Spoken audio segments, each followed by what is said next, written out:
लघुकथा सहरको एउटा सानो क्याफेमा युगल हातमा एउटा सानो उपहार बोकेर अनुराधालाई पर्खिरहेको थियो।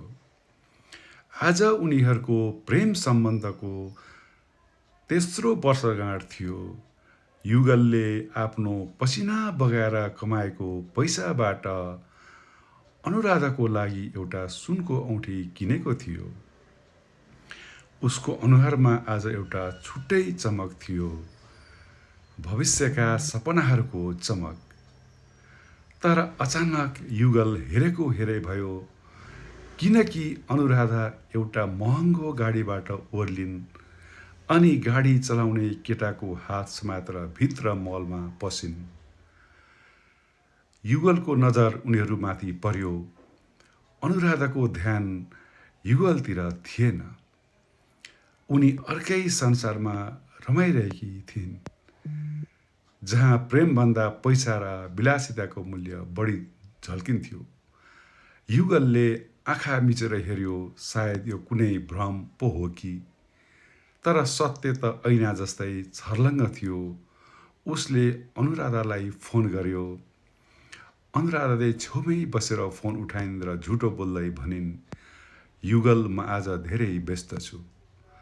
अफिसमा निकै काम छ, हामी भोलितिर मात्र भेटौँ ल।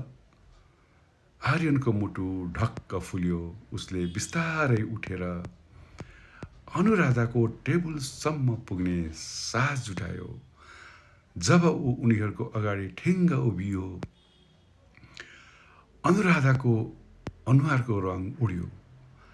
युगलले कुनै गाली गरेन, न त कुनै ठुलो स्वरले झगडा नै गरियो। उसले खल्तीबाट त्यो औँठी निकाल्यो र टेबलमा राखिदिँदै शान्त स्वरमा भन्यो, अनुराधा, तिमीले मलाई मात्र होइन, तिमीप्रतिको मेरो त्यो पवित्र विश्वासलाई समेत धोका दिएकी छौ। यो औँठी तिम्रो जीवनको लागि उपहार भयो। पैसाले सायद तिमीलाई महँगो गाडी त देला, तर कसैको चोखो माया र भरोसा कहिले किन्न सक्ने छैनौ। युगल क्याफेबाट बाहिर निस्कियो। बाहिर हल्का वर्षा भइरहेको थियो।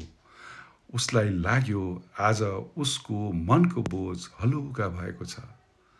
धोकाले मान्छेलाई एकछिन त पक्कै रुवाउँछ, तर यसले गलत मानिसलाई जिन्दगीबाट हटाएर सही बाटो पनि देखाइदिन्छ।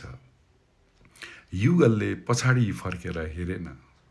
ऊ आफ्नो नयाँ र बलियो भविष्यतर्फ पाइला सार्दै अघि बढ्यो। इतिश्री यो सानो लघुकथा यहाँलाई कस्तो लाग्यो? कृपया लाइक र कमेन्ट्स गरिदिनु होला। असाध्यै मन परेमा एउटा सेयर पनि गरिदिनुहोस्। हस्त, जय होस्।